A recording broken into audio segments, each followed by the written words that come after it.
सीधा रुख करेंगे बड़ी खबर का। केजरीवाल के रिमांड पर सुनवाई जारी है। ये बड़ी जानकारी इस वक्त की। ईडी ने नया तरीका निकाला है। ये सिंघवी की तरफ से कहा गया है, पहले गिरफ्तार करो फिर मनमाफिक बयान, ये कहा गया अभिषेक मनु सिंघवी की तरफ से। तो चुनाव से पहले जानबूझकर गिरफ्तारी की गई। ये बड़ी जानकारी आपको बता रहे हैं। सिंघवी कह रहे हैं ईडी ने नया तरीका निकाला है, पहले गिरफ्तार कर लो, उसके बाद मनमाफिक बयान दिलवा दो। एक तरह से ब्लैकमेलिंग का आरोप लगा रहे हैं अभिषेक मनु सिंघवी ईडी के ऊपर। कह रहे हैं चुनाव से पहले जानबूझकर एक गिरफ्तारी की गई है, चुनाव को कमजोर करने की कोशिश की जा रही है। और अभिषेक मनु सिंघवी ने पंकज बंसल जजमेंट जो सुप्रीम कोर्ट का आया था उसके कुछ पैराग्राफ्स के रिलेवेंस को भी रखा है। रजनीश हमारे साथ लगातार बने हुए, रजनीश के पास जा रहे हैं। रजनीश, क्या ताजा अपडेट सुनवाई को लेकर अभी आपके पास?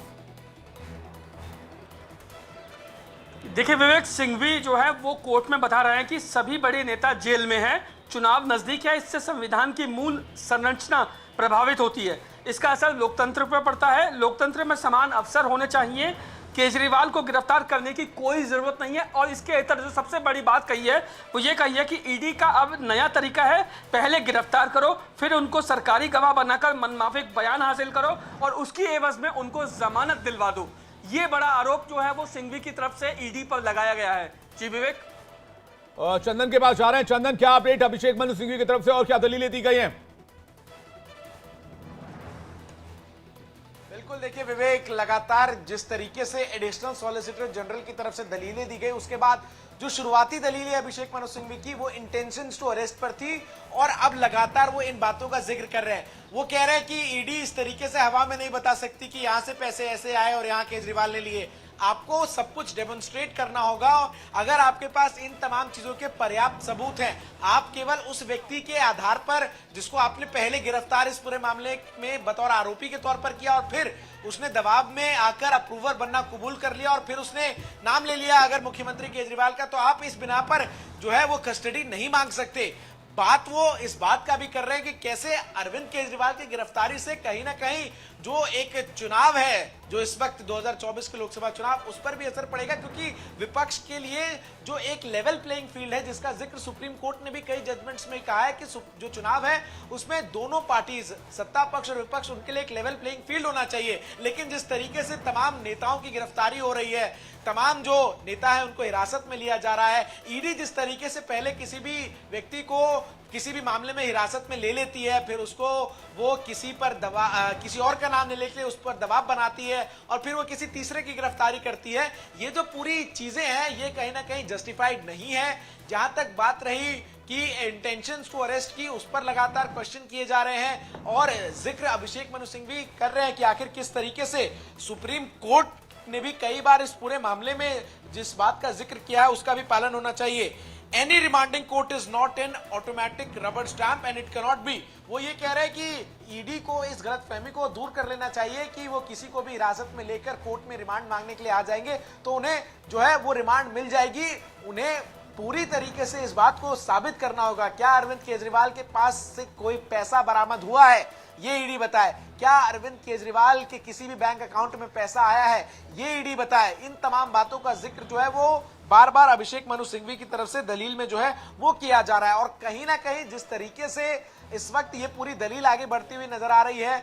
और विवेक, एक इंपॉर्टेंट बात मैं आपको बताऊं, इस पूरे मामले में आज ही अगर फैसला नहीं हुआ तो आपको बता दूं कि अब जो कोर्ट है वो अब होली के बाद खुलेगा, क्योंकि सैटरडे संडे मंडे भी ऑफ है, तो कहीं ना कहीं तमाम दलीलों को सुनकर फैसला किधर आता है ये देखना बड़ा ही दिलचस्प। लेकिन एक बात जो मैं आपसे भी, बिल्कुल आप ये बड़ी बात कह रहे हैं कि अगर आज किसी भी सूरत में कोर्ट ने फैसला रिजर्व रख लिया तो फिर होली के बाद ही कोर्ट ओपन हो पाएगा और इस मामले में अरविंद केजरीवाल को इंतजार करना पड़ सकता है। बड़ी बात कह रहे हैं, लेकिन मैं स्वाति, चंदन और रजनीश आपसे भी ये कहना चाहूंगा कि जिस तरह से अभिषेक मनु सिंघवी जो दलीलें रख रहे हैं, चाहे वो चुनाव की बात हो, कह रहे हैं चुनाव है करीब इसलिए विपक्ष को कमजोर किया जा रहा है, क्या कोर्ट में इसका इन दलीलों का कोई प्रेशर बनेगा, कोर्ट पर कोई असर होगा? इन दलीलों की कितनी जगह इस पूरे केस में अभी तक जो भी जिरे अभिषेक मनु सिंघवी कर रहे हैं?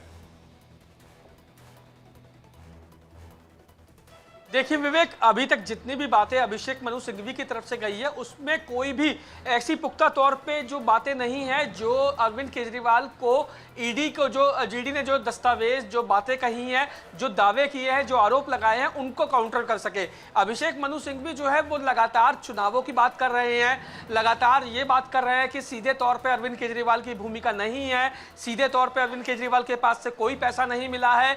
ऐसी बातें अभिषेक मनु सिंघवी के द्वारा कही जा रही है। लेकिन मैं आपको बताऊं कि जो दलीलें एएसजी की तरफ से, राजू की तरफ से रखी गई है, जो ईडी ने जो बातें कही हैं, जो बातें रखी गई हैं, उनमें कहीं ना कहीं जो है वो जो तथ्य है उनमें कहीं ना कहीं पकड़ है। और ऐसे में मुझे लगता है कि अरविंद केजरीवाल की मुसीबतें बढ़ेंगी और अभिषेक मनु सिंघवी जिस तरीके की बातें कर रहे हैं, जिस तरीके की दलील रख रहे हैं, वो कहीं ना कहीं मुझे लगता है कमजोर होती हुई दिख रही है कोर्ट में। अब ये कोर्ट पे डिपेंड करता है कि कोर्ट किस तरीके का जो जजमेंट वो देता है, क्या ईडी को रिमांड देगा या फिर जमानत देगा। क्योंकि 3 दिन तक अगर आज चीजें पूरी नहीं होती तो 3 दिन तक जो कस्टडी में रहेंगे अरविंद केजरीवाल, उसके बाद एक बार फिर कोर्ट खुलेगा, एक बार फिर से ये पूरा।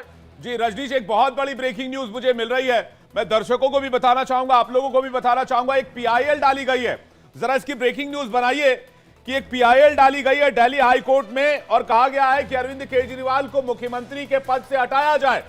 यह पीआईएल डाला गया है और कहा गया है कि केजरीवाल को चीफ मिनिस्टर के पद से हटाया जाए। रजनीश कुछ बताना चाह रहे हैं, रजनीश बताइए।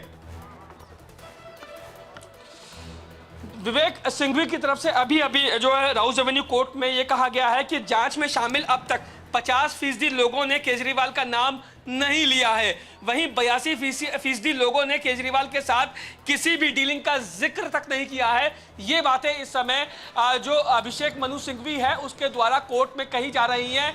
तमाम कोशिशें की जा रही हैं ताकि कोर्ट को कन्विंस कर लिया जाए और अलग अलग आधार बताए जा रहे हैं कि केजरीवाल डायरेक्टली रूप से इन्वॉल्व नहीं है इस पूरे मामले में, और जिन लोगों की गिरफ्तारी हुई है उनसे इस पूरे मामले को लेकर केजरीवाल का कोई लेना देना नहीं है। साथ ही केजरीवाल का नाम 50% लोगों ने नहीं लिया है और 82% लोगों ने केजरीवाल पे किसी तरीके की डीलिंग की बात नहीं कही है। ऐसी बातें इस समय सिंघवी के द्वारा कोर्ट में कही जा रही हैं। जी बिल्कुल, ये बड़ी जानकारी आप दे रहे हैं और चंदन के पास जा रहे हैं। चंदन आपके पास क्या जानकारी, चंदन भी कुछ बताना चाह रहे हैं? बिल्कुल, आपने जो पीआईएल का जिक्र किया, सुरजीत सिंह यादव जो अपने आप को एक सामाजिक कार्यकर्ता क्लेम करते हैं, उन्होंने दिल्ली हाई कोर्ट में एक पीआईएल दाखिल की है कि अरविंद केजरीवाल को मुख्यमंत्री के पद से हटाया जाए क्योंकि केजरीवाल को ईडी ने दिल्ली शराब नीति घोटाला मामले में जो है गिरफ्तार कर लिया है।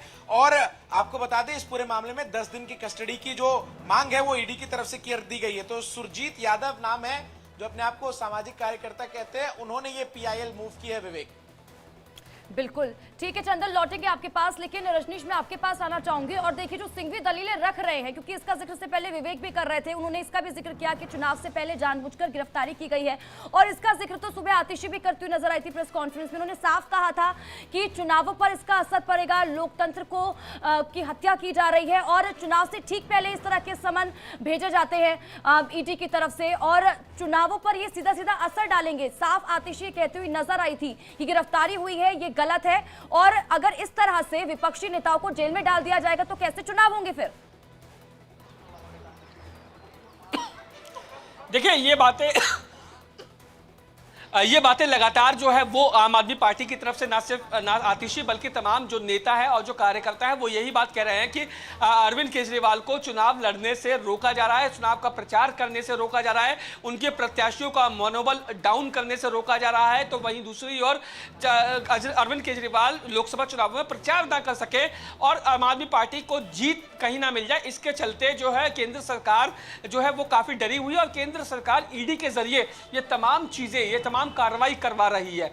लेकिन मैं आपको बता दूं कि ये जो मामला है ये पुराना मामला है, इसमें कम से 1.5-2 महीने से लगातार नोटिसों पे नोटिस दिए जा रहे हैं। अगर अरविंद केजरीवाल शुरुआत में ही पहले या दूसरे या तीसरे नोटिस में जांच में शामिल हो जाते, सवालों के जवाब दे देते, तो आज ये नौबत ना आती कि ईडी जो है वो अरविंद केजरीवाल के घर के अंदर जाके सर्च वारंट लेके पूरा घर को सर्च करती है, उनको गिरफ्तार करती है। ये नौबत मुझे लगता है नहीं आती। लेकिन जिस तरीके से ईडी ने कहा कि अगर अरविंद केजरीवाल चाहते तो 9 समनों में